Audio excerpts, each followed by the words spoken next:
легалист. Дълго време аз мълчах. Опитах да се скрия зад маската на Християн Пътски.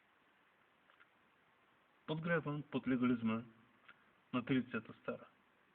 Но камбаната ударих, ковчега заковах, се изкувалото въдъга, чувствата изпържих. Лицето в театрална маска аз превърнах. Лицедействах пред тълпата, на панаира на суетата. Но само миг. Шепот тих от престола твой. Шум от ангелски крила. И едно колело изпълнено с очи до мен се спря. Уви. Завеста падна. Останах само аз и ти, Господи. Шепот, тишина.